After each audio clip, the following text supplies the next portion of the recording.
कोई सोच भी नहीं सकता था कि ठट्टा जैसे पसमानदा इलाके से लड़कियां फुटबॉल खेलेंगी और बैनुल अक़वामी सतह पर मुकाबलों के लिए तैयार हो जाएंगी।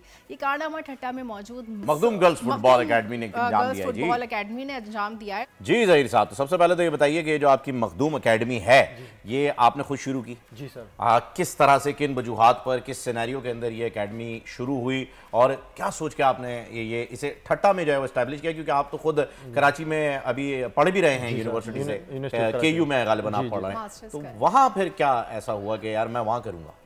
सर असल में ये स्टोरी है 2027 की बात कर रहा हूँ। मैं एक लोकल एकेडमी में खेलता था। 2017? हाँ, नहीं 17 नहीं, 7 की 2007 बात कर रहा हूँ। मैं एक लोकल एकेडमी का हिस्सा था, खेलता था, तो वहाँ पर एक प्रॉपर चांस नहीं दिया जाता था। मेरी खुद एज भी कम थी, तो वहाँ पर मुझे इस चीज़ की कमी बहुत महसूस हुई। तो वहाँ से मैंने ये इनिशिएटिव सोचा कि मैनिफेस्ट ये किया कि क्यों ना मैं एक ऐसी एकेडमी खुद लॉन्च करूँ जहाँ पे बच्चों को भी चांस मिले और मैं खुद भी खेल सकूँ।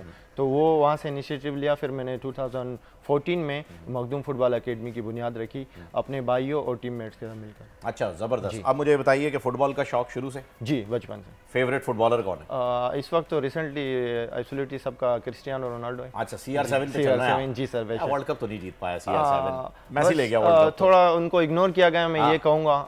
बाकी अच्छा, वैसे ओवरऑल कौन है आपके बेहतरीन फुटबॉलर जिनको आपने सोचा हो? क्योंकि बचपन में जब आपने ये 2007 से बताया तब तो मेरे ख्याल में CR7 इतने उस टाइम जिडान की बात करूंगा मैं। जिडान मेरे फेवरेट प्लेयर थे और उन्हीं को गालिबन वो कौन सा वर्ल्ड कप था जिसमें उनका हेडर भी बड़ा मशहूर हुआ था? आई थिंक 2010 का था। 2006 नहीं, पुराना था यार। नहीं, 6 और 10 था। अच्छा जी, चले सही है, लेकिन वो भी एक बड़ा ही जबरदस्त दौर था। अब मुझे बताइए, ये जो बच्चे गए हैं आपकी एकेडमी से पेरिस, ये ओलंपिक्स के जो गेम्स हो रहे हैं उसमें हिस्सा लेने गए हैं या ये किसी डेलीगेशन के थ्रू गए हैं, जैसे कि आप गए थे कतर? जी सर, ये डेलीगेशन के तौर पे गए हैं। मैं आपको बता चलूँ 36 ममालिक से ये बच्चे आए हुए हैं। इस वक्त वहाँ अपने अपने ममालिक की नुमाइंदगी करेंगे और 500 के करीब ये डेलीगेशन है। और वहाँ पर मैंने आपको बताते चलूँ कि वहाँ पर फुटबॉल 3 जैसी गेम्स होती हैं, उसमें लाइव फुटबॉल 3 मीन्स इसके 3 हाफ होते हैं। ओके, ठीक है। उसमें विदाउट रेफरी होता है, जैसे 2 हाफ होते हैं फुटबॉल में, इसमें 3 हाफ होते हैं। इसमें रेफ नहीं होता है, रेफरी नहीं होता, और उसमें जो है बिफोर पोस्ट मैच और आफ्टर मैच जो है ना डिस्कशन होती है। और इसकी एक मेथोलॉजी, ये लाइफ स्किल्स है, और ये सारा जो है इसका जो मकसद है पीस, यूनिटी और फ्रेंडशिप है। कोई भी टीम स्कोर करे, दोनों टीम्स को जो है सेलिब्रेशन करना होगा। और स्पोर्ट्समैन स्पिरिट को जो है वो स्पिरिट होगा ऑफ कोर्स। और इसके अलावा जो है गोल स्कोर तब माना जाएगा जब गर्ल्स का टच हो उस बॉल में। अच्छा, मींस जेंडर इक्वलिटी का भी मैसेज दिया जाता है। ओके जी, यानी बॉयज वर्सेस गर्ल्स ये मैचेस होते हैं। इक्वलिटी, हाँ, ये मैचेस होते हैं। क्योंकि हमारे पाकिस्तान साहब को बताइए इस वक्त 6 बच्चे गए, जिसमें 3 बच्चे हैं और 3 बच्चे हैं, और जिसमें से 3 आपकी एकेडमी से? जी, एक मेरे एकेडमी से कैप्टन है अलीशा एजाज और 2 दीगर एकेडमी से। अच्छा जी, जबरदस्त। अब थोड़ा अपने बारे में बताइए ज़हीर साहब कि आप कतर गए थे फीफा वर्ल्ड कप के लिए जो अभी रिसेंट हुआ है, तो किस बेसिस के ऊपर आपको सेलेक्ट किया गया था? मतलब आप एक रिप्रेजेंटेटिव, एक एम्बेसडर बन के गए थे पाकिस्तान के, तो वहाँ आप कि क्या, वहाँ जब हमारा कोई एम्बेसडर जाता है तो क्या करने के लिए जाते हैं, जरा मुझे ये बताइए। क्योंकि अभी US में भी जो आ रहा है वर्ल्ड कप फुटबॉल का, और वहाँ पर भी गालिबन आप जाएंगे। जी इंशाल्लाह। तो जरा मुझे बताएं क्या काम क्या होते हैं? 2010 में हमारे पास फ्लड आई हमारी कम्युनिटी में, काफ़ी लोग इफेक्टेड हुए, एरिया से इफेक्टेड हुए। तो मैं अपनी कम्युनिटी में काम कर रहा था एज अ कोच, मुख्तलिफ स्कूलिंग में वगैरह। मैं ओवर 10,000 चिल्ड्रंस के साथ मैं काम कर चुका हूँ। मुख्तलिफ स्कूलों में मैंने कोचिंग कराई है, जिसमें गवर्नमेंट सेक्टर भी है और प्राइवेट भी है मिलाकर। तो उस टाइम पे NGOs का काफ़ी आपको पता है आना हुआ हमारे इलाकों में। तो वहाँ 2019 में फिर उन्होंने मुझे वहाँ से पिक किया एज आ हेड कोच के ना करके। मैं एम्पावर कॉन्फ्रेंस फर्स्ट हुई कतर में, उसमें मैं पाकिस्तान की नुमाइंदगी किया। और उसके बाद फीफा की अपॉर्चुनिटी आई यूथ एम्बेसडर की, तो वहाँ पर उन्होंने मुझे सेलेक्ट किया। और उसके बाद अभी जो भी फीफा का इवेंट होता है तो वो मुझे एज अ डेलीगेशन और यूथ एम्बेसडर के तौर पे बुलाते हैं, और मैं पाकिस्तान को रिप्रेजेंट करता हूँ। की बात आए तो एज अ ऑफिशियल जो फीफा की जो टीम होती है, मैं उसके साथ मिलकर जो स्पेक्टेटर्स होते हैं उनको सपोर्ट करते हैं और वहाँ पर ऑर्गेनाइज करने में उनकी हेल्प करते हैं। जबरदस्त। पाकिस्तान की नेशनल टीम क्यों नहीं है फुटबॉल की?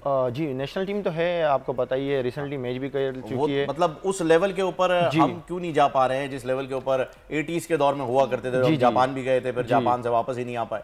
देखें सर, आपको पता है PSL जैसे फ्रेंचाइज क्रिकेट है, अगर इसी तरह से फ्रेंचाइज फुटबॉल को भी सपोर्ट किया जाए तो मैं समझता हूं कि हमारी टीम भी आने वाले दौर में या कुछ अरसे बाद ही फीफा वर्ल्ड कप के लिए क्वालिफाई कर सकते हैं। मैं चाह रहा था कि आपके दिल से ये बात निकले, इसीलिए मैंने आपको रोक के पहले क्रिकेट की खबर पड़ी थी ताकि आपको एहसास थोड़ा सा जागे कि यार फुटबॉल को सेकेंडरी रखा जाता है।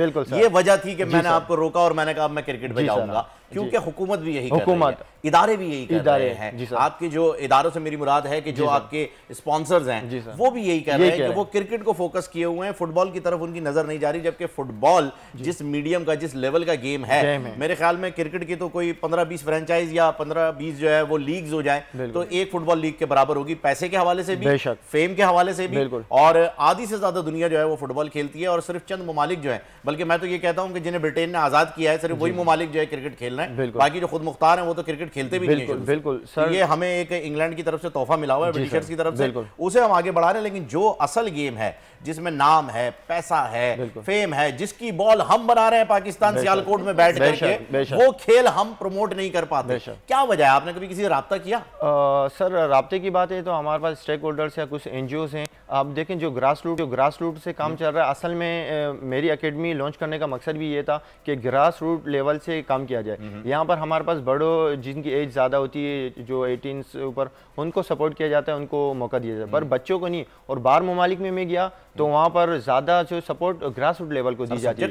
जी बिल्कुल, बेशक आप करेंगे और स्पोर्ट्स स्कूल में बास्केटबॉल और फुटबॉल, बिल्कुल सर, कोई भी स्पोर्ट्स हो उसको ग्रास रूट से अगर आप करेंगे प्राइमरी लेवल से तो वो एक टाइम के बाद आके तो वो बहुत हाई लेवल पे जाने वाला है, जाहिर सी बात है जी। और पाकिस्तान की मिसाल दी जाए फुटबॉल की तो उनको इंटरनेशनल एक्सप्लोजर नहीं है और फ्रेंचाइज फुटबॉल नहीं है। अब हमारे पाकिस्तान में आप मिसाल दे सकते हैं, कलीमुल्लाह खान है हमारे पास नेशनल फुटबॉलर, सद्दाम हुसैन, हमारे कुछ फुटबॉलर तो सऊदीया और मेरे ख्याल में मैं गलत नहीं हूं तो शायद ईरान के लिए सद्दाम हुसैन हो गए, हमारे कलीमुल्लाह हो गए जो USA खेल चुके हैं, उसके अलावा सादुल्लाह हैं जो अपनी मदद आप उन्होंने सीखा और इस लेवल तक पहुंचे। अगर यही आने वाले ग्रास रूट लेवल को सपोर्ट किया जाए तो हमारे पास टैलेंट की कोई कमी नहीं है और आने वाले कुछ ही वक्तों में इंशाल्लाह हम जो है फीफा वर्ल्ड कप के लिए भी क्वालीफाई कर सकते हैं। आपको क्रिकेट पसंद है या फुटबॉल पसंद है? भाई मुझे तो इतना ज्यादा स्पोर्ट्स, लूडो ना कह दीजिएगा प्लीज जी, मेरा तो 2 बार 6 आ जाए मैं तो बस लेकिन नहीं, फुटबॉल को हमारे मुल्क में तवज्जो देनी चाहिए, इसके बाकायदा ग्राउंड्स होने चाहिए। और यहाँ पर मैंने देखा है कि इस तरह से एंथुसियाज्म नहीं है जिस तरह से इंटरनेशनल फुटबॉल वर्ल्ड कप होता है। तो आप फुटबॉल देखती भी नहीं है?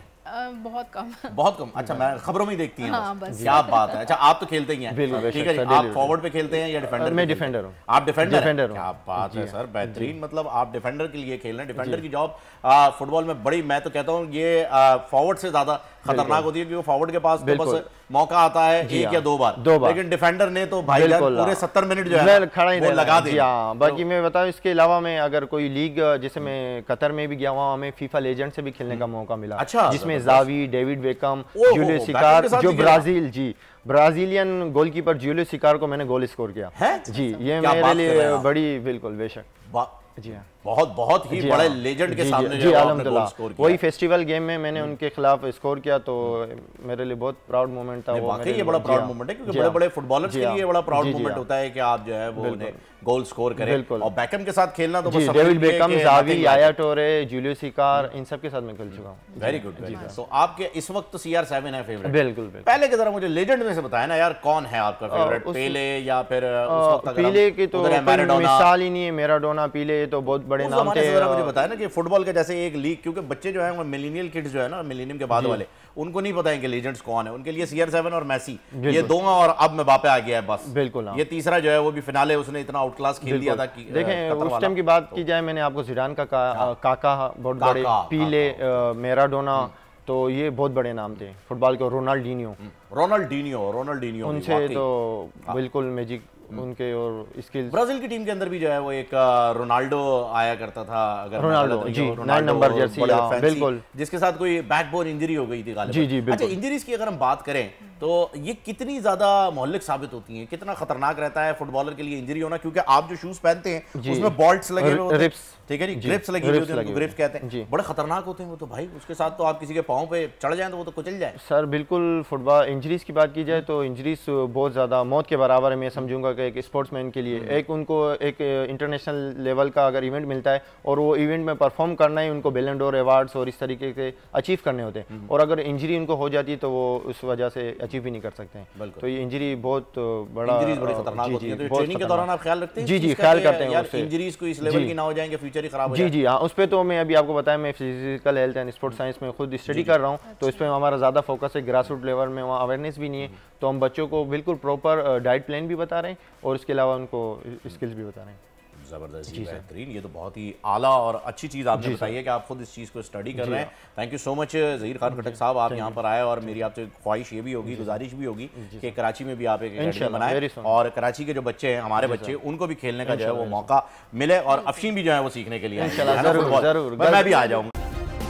सब्सक्राइब करें और बेल दबाएं ताकि कोई खबर रह न जाए।